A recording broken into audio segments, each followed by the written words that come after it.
अस्सलाम वालेकुम dear students. आज के इस वीडियो लेक्चर में एक नया टॉपिक हम स्टार्ट करने जा रहे हैं, दैट इज़ फ्रिक्शन, या आप ऐसे कह सकते हैं force of friction. Friction is a force और it may also be called as frictional force.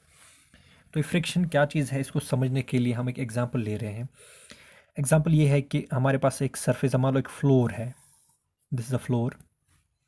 इस फ्लोर के ऊपर एक ब्लॉक है हमारे पास, दिस इज़ अ ब्लॉक। इस ब्लॉक का कुछ मास होगा और ये आपको पता है ये ब्लॉक इस सरफेस पे, इस फ्लोर पे डाउनवर्ड फोर्स एक्ट करवाएगा, दैट इज़ एम जी। और इस पे अपवर्ड नॉर्मल रिएक्शन लगेगा बॉडी पे, that is R. We know this already, R is equal to M G वाला केस होगा। अब हम क्या चाहते हैं कि ये जो ब्लॉक है ये with respect to this surface, यानी कि जिस सरफेस के ऊपर रखा हुआ है उसके विद रिस्पेक्ट टू ये मोशन करे, इस डायरेक्शन में या इस डायरेक्शन में। तो अगर ये इस डायरेक्शन में हम इसको मोशन करवाना चाहते हैं तो यहाँ से हम इसको फोर्स लगा रहे हैं, से this is force, applied force. तो क्या हो रहा है कि जैसे ही हम इसको थोड़ा सा फोर्स अप्लाई करेंगे तो आपने देखा होगा प्रैक्टिकल लाइफ में भी कि ये बॉडी सीधे मूव नहीं करेगी। तो हम फोर्स लगा रहे हैं लेकिन ये बॉडी मूव नहीं कर रही है पहले पहले।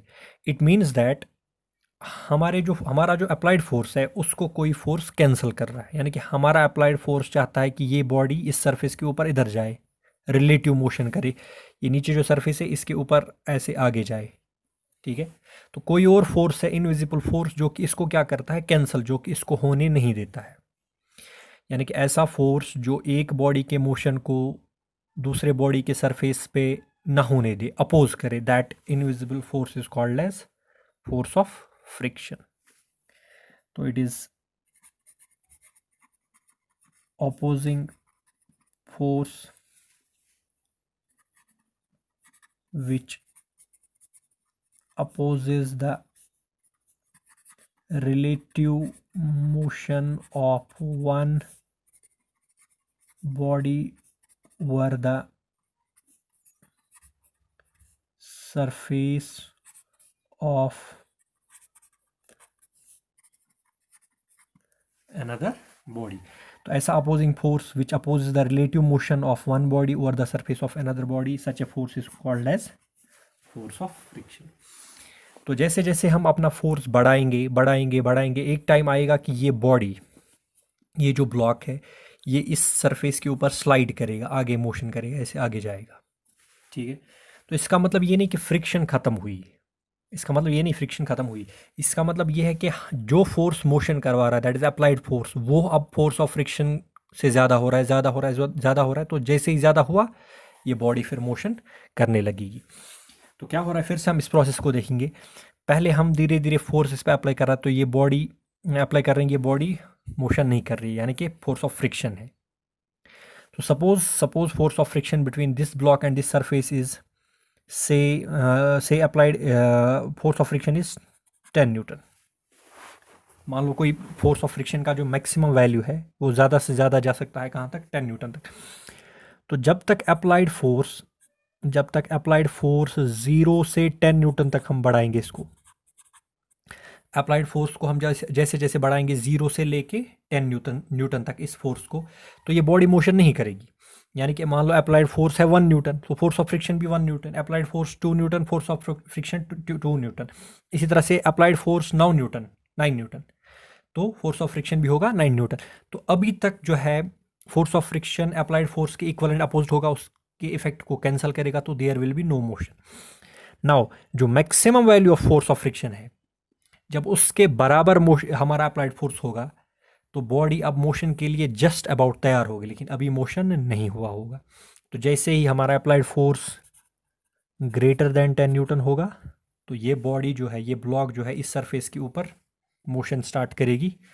तो उस सिचुएशन में भी फोर्स ऑफ फ्रिक्शन होगा, लेकिन हमारा जो अप्लाइड फोर्स है that will be greater than force of friction.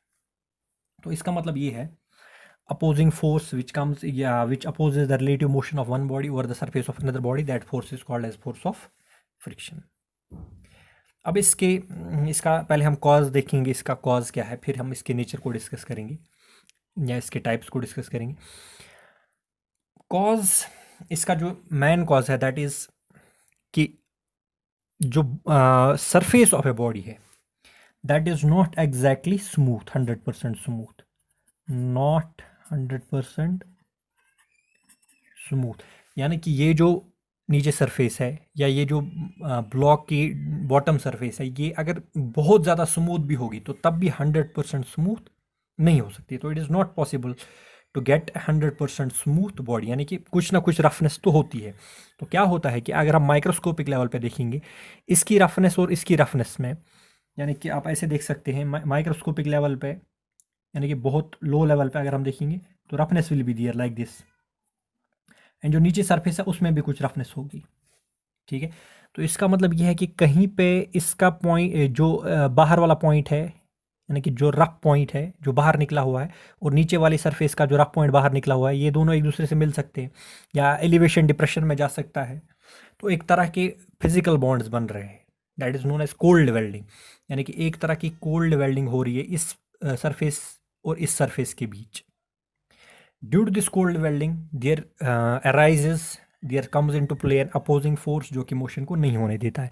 लेकिन जैसे जैसे हम अप्लाइड फोर्स बढ़ा रहे हैं तो ये जो फिजिकल बॉन्ड्स हैं, ये जो कोल्ड वेल्डिंग है, ये कंटिन्यूसली ब्रेक हो रही है, फिर आगे फिर बन रही है, फिर ब्रेक हो रही है, फिर बन रही है। तो this is what is cause of force of friction is the cold welding or the formation of temporary physical bonds between the surfaces in contact। और ये force of friction तभी होगी जब दो surfaces किस में होंगी, contact में। तो this is cause of friction, cold welding।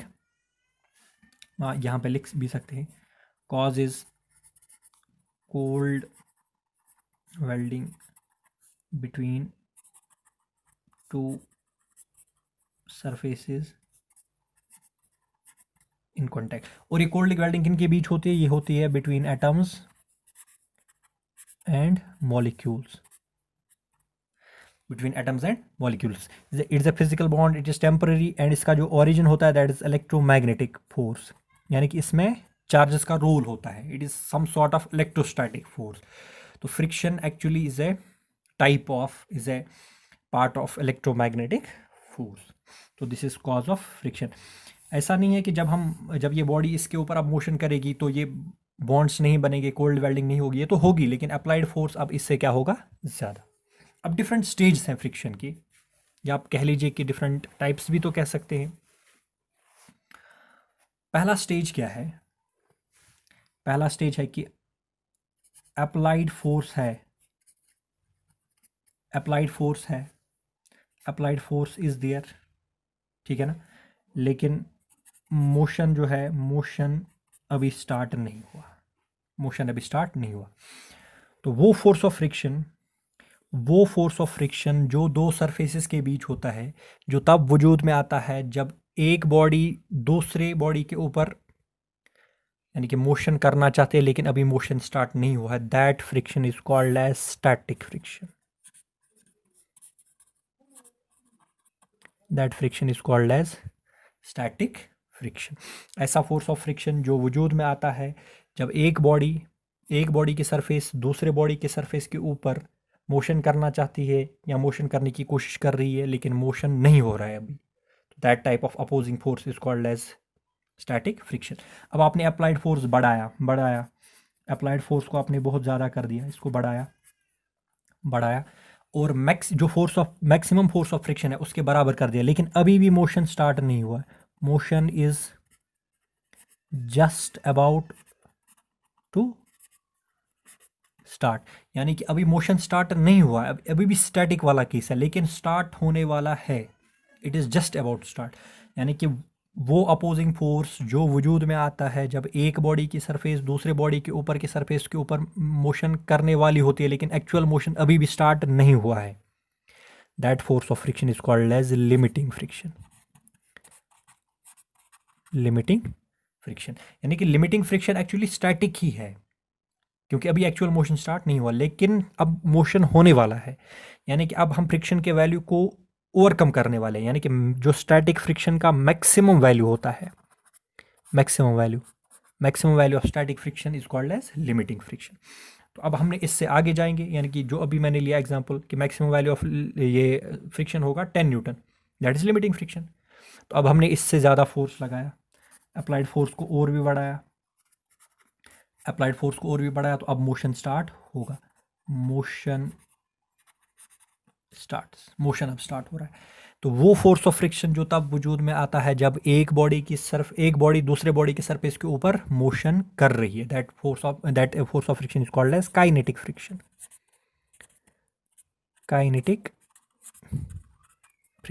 तो these are 3 stage of friction. Starting में होता है स्टैटिक फ्रिक्शन, और स्टैटिक फ्रिक्शन का कोई पर्टिकुलर वैल्यू नहीं है। जैसे आप ये देख सकते हो, स्टैटिक फ्रिक्शन जैसे जैसे हम अप्लाइड फोर्स 0 से 10 न्यूटन तक बढ़ा रहे हैं, तो स्टैटिक फ्रिक्शन भी कंटिन्यूसली चेंज हो रहा है, एडजस्ट कर रहा है। It is self adjusting force. Static friction is self, यानी कि अप्लाइड फोर्स के साथ ही खुद ही बढ़ रहा है। आपने अप्लाइड फोर्स कर दिया 5 न्यूटन, स्टैटिक फ्रिक्शन भी हो जाएगा 5 न्यूटन। आपने अप्लाइड फोर्स कर दिया 6 न्यूटन, स्टैटिक फ्रिक्शन भी हो जाएगा 6 न्यूटन। लेकिन एक टाइम आएगा कि आप पहुंच जाओगे स्टैटिक फ्रिक्शन के मैक्सिमम वैल्यू पे, तो तब जो है मोशन स्टार्ट होने वाला है। लेकिन अभी मोशन स्टार्ट नहीं हुआ है, जस्ट होने वाला है। तो that maximum value of starting friction is called as limiting friction. और उसके आगे जो फोर्स ऑफ फ्रिक्शन होगा that will be called as, या that is called as kinetic friction. तो इसका जो हम है ग्राफ देखेंगे, graph between applied force and force of friction.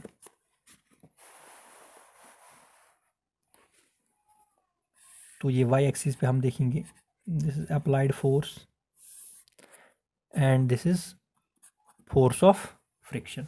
तो पहले जो है, जैसे जैसे आप अप्लाइड फोर्स बढ़ा रहे हो, फोर्स ऑफ फ्रिक्शन बढ़ रहा है, तो डायरेक्टली प्रोपोर्शनल वाला केस है। अब स्टैटिक फ्रिक्शन जो है वो मैक्सिमम होगी, इट इज़ लिमिटिंग फ्रिक्शन, ठीक है। तो अब जो क्या है, अब आपने लिमिटिंग फ्रिक्शन से थोड़ा सा ज़्यादा फोर्स लगाया, तो आपको मिल जाएगी काइनेटिक फ्रिक्शन। ये आप देख लीजिए, जैसे जैसे अप्लाइड फोर्स बढ़ रहा है, ऊपर की तरफ जा रहा है, ये भी फोर्स ऑफ फ्रिक्शन भी बढ़ रहा है। अब फोर्स ऑफ फ्रिक्शन मैक्सिमम हो गया, ये देखो मैक्सिमम हो गया। तो this is maximum force of friction, it is called as limiting force of friction, FL, limiting force of friction. अब जो इसके आगे जब आपने अप्लाइड फोर्स बढ़ाया, इसके आगे जब हम अप्लाइड फोर्स बढ़ा रहे हैं, तो जो है मोशन स्टार्ट हो गया। अब जो फ्रिक्शन होगी काइनेटिक, लेकिन आप देख सकते हो कि ये जो काइनेटिक का जो ये पार्ट है, हम बेटर यहाँ पे लेंगे फ्रिक्शनल फोर्स इस एक्सिस पे लेंगे और अप्लाइड फोर्स इस एक्सिस पे लेंगे। यानी कि जब आप अप्लाइड फोर्स इससे ज़्यादा अब लगा रहे हो, इससे ज़्यादा, तो ये जो फोर्स ऑफ फ्रिक्शन का कर्व है ये थोड़ा सा नीचे आ रहा है, यानी कि ये जो टॉप लिमिटिंग वाले पॉइंट से नीचे आ रहा है। तो अब जो फ्रिक्शन है दैट इज काइनेटिक, यानी कि काइनेटिक फ्रिक्शन लेस होती है, कम होती है देन लिमिटिंग फ्रिक्शन। तो इसको अगर हम लिखेंगे, O this is A and this is say B and this is C, तो ओ से ए तक जो है it is static friction.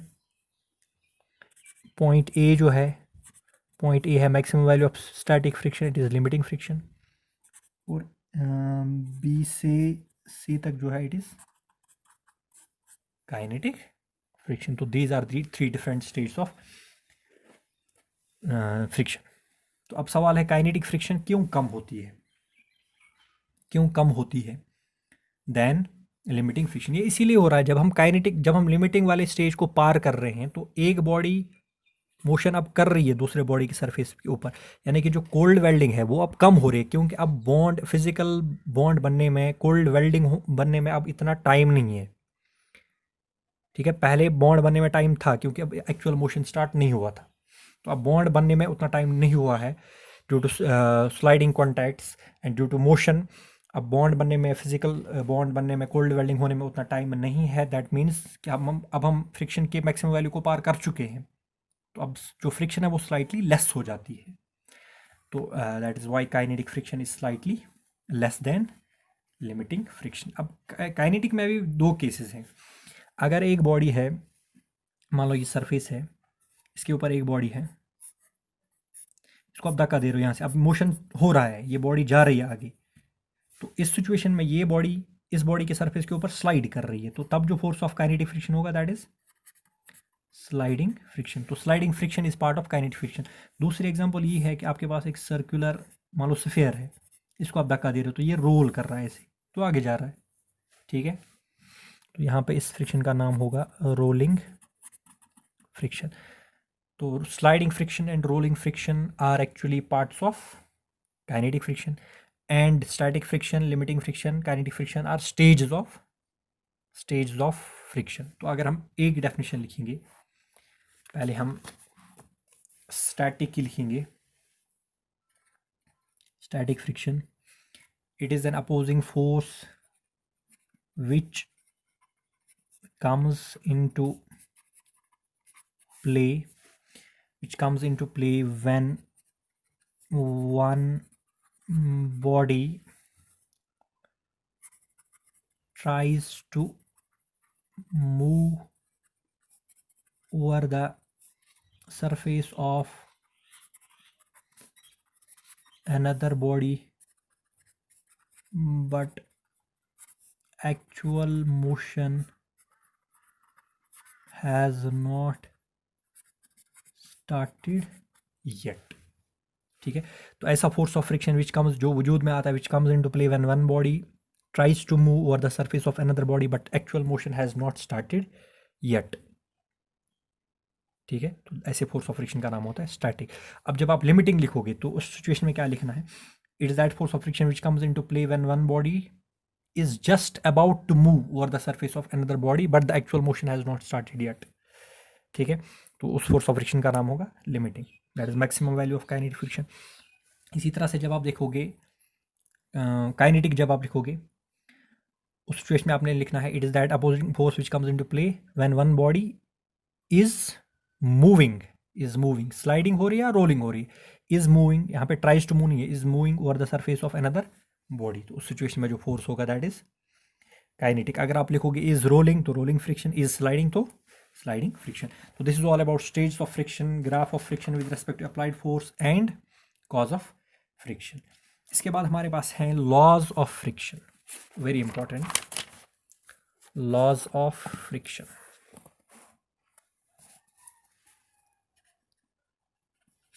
Laws of friction number 1, 4 laws है हमारे पास, और एक्चुअली इनको हम कह सकते हैं लिमिटिंग फ्रिक्शन भी, लॉज ऑफ लिमिटिंग फ्रिक्शन। ठीक है, फिर हम इसको चेंज कर सकते हैं into static, into kinetic as. तो पहला जो फोर्स ऑफ लिमिटिंग फ्रिक्शन है वो ये कहता है कि जो दो बॉडीज इन कॉन्टैक्ट है, दो बॉडीज, ये मैंने पहले ही बताया, फ्रिक्शनल फोर्स हम तभी देखते हैं जब दो बॉडीज इन कॉन्टैक्ट होंगी। ठीक है, जो दो बॉडीज इन कॉन्टैक्ट है इनके बीच जो नॉर्मल रिएक्शन होगा that is R. First law of friction says that the force of friction, force of limiting friction, force of static friction is directly proportional to normal reaction, is directly proportional to normal reaction. यानी कि इस body पे जो normal reaction है वो अगर ज़्यादा लगेगा तो फोर्स ऑफ फ्रिक्शन भी क्या होगा, ज़्यादा। तो हम लिख सकते हैं F is directly proportional to R, या आप लिख सकते हैं F is equal to mu R, F is equal to mu r, where mu is constant of proportionality known as coefficient of friction। mu का नाम होता है coefficient of friction। Force of friction between two bodies in contact is directly proportional to the normal reaction। यानी कि जो body motion करना चाहती है, यहाँ पे कौन सी बॉडी मोशन करना चाहती है, ये वाली टॉप, इसका जो नॉर्मल, इस पे जो नॉर्मल रिएक्शन लग रहा है उसके डायरेक्टली प्रोपोर्शनल होती है। अगर लिमिटिंग वाला केस है तो आप लिखोगे ऐसे, F L is equal to mu L R, this mu L is coefficient of limiting friction. अगर काइनेटिक वाला केस है तो आपने ऐसे लिखना है, F K is equal to mu K R, तो mu K is called as coefficient of kinetic friction. तो this is first law of friction, first law of limiting friction या फर्स्ट लॉ ऑफ फ्रिक्शन। इसी तरह से दूसरा क्या कहता है कि जो डायरेक्शन होती है फोर्स ऑफ लिमिटिंग फ्रिक्शन की, that is always opposite to the direction of motion of one body over the surface of another body, opposite to direction of motion। यानी कि इस बॉडी पे आप फोर्स अप्लाई कर रहे हो इधर की तरफ, this is force applied this is applied force. तो आप चाहते हो कि ये बॉडी इधर की तरफ मोशन करे, तो फोर्स ऑफ फ्रिक्शन कहाँ होगा, इधर की तरफ होगा। फोर्स ऑफ फ्रिक्शन या कैपिटल एफ आप लिख सकते हो। तो force of friction is always opposite to the direction of motion, this is second law of motion. अगर आप यहाँ से फोर्स अप्लाई कर रहे हैं, यहाँ से आप चाहते हैं कि ये बॉडी इधर जाए, तो फोर्स ऑफ फ्रिक्शन इधर की तरफ होगा। It always opposes the motion of one body और the surface of another body. Third is independent of या does not depend upon, independent of area of contact as long as normal reaction is constant, as long as normal reaction is constant या remains same। इसका मतलब ये हुआ, ये जो आपने block लिया, इसका कुछ एरिया ऑफ कांटेक्ट होगा नीचे वाली सरफेस के साथ। फ्रिक्शन उस एरिया ऑफ कांटेक्ट पे डिपेंड नहीं करता, यानी कि मैं दूसरी डायग्राम यहाँ पे बनाऊंगा, उसमें मैं छोटी बॉडी ले रहा इससे।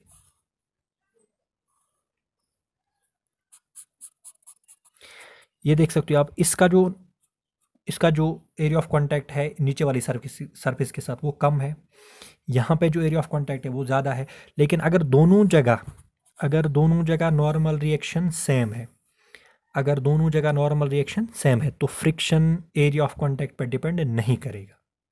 It is independent of area of contact of one body with another surface as long as normal reaction remains constant. तो friction generally area of contact पर डिपेंड नहीं करती है अगर नॉर्मल रिएक्शन क्या रहेगा, same. This is third law of friction. Fourth is जो force of limiting friction होता है between two bodies in contact, that depends upon nature of materials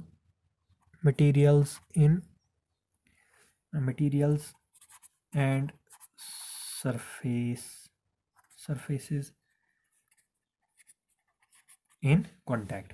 यानी कि दो बॉडीज के सरफेस के बीच जो फोर्स ऑफ फ्रिक्शन होता है वो डिपेंड करता है मटेरियल पे, वो बॉडीज किसकी बनी है, वो सरफेसेस किसकी बनी है, और डिपेंड करता है सरफेस के नेचर पे कि सरफेस स्मूथ है, रफ है। रफ होगा तो ज़्यादा फोर्स ऑफ फ्रिक्शन है, स्मूथ है तो कम फोर्स ऑफ फ्रिक्शन है। अच्छा, वेट होगी तो कम फोर्स ऑफ फ्रिक्शन है, ड्राई है तो ज़्यादा फोर्स ऑफ फ्रिक्शन है, ऑयल्ड है, ग्रीज्ड है तो कुछ और फोर्स ऑफ फ्रिक्शन होगा। तो fourth law of friction says that the force of friction between two surfaces in contact depends upon nature of materials. Nature of materials का मतलब हुआ, अगर आप वुड को वुड के ऊपर रखोगे तो कुछ और फोर्स ऑफ फ्रिक्शन होगा, वुड को अगर आप आयरन पे स्लाइड करोगे तो कुछ और फोर्स ऑफ फ्रिक्शन होगा। अच्छा, दूसरा ये डिपेंड करता है किस पे, surfaces in contact. These are four laws of friction. इसके बाद जो है हमें कुछ डेफिनेशंस पढ़नी है, that is coefficient of friction, angle of friction, तो angle of repose, those will be discussed in next lecture. Thank you.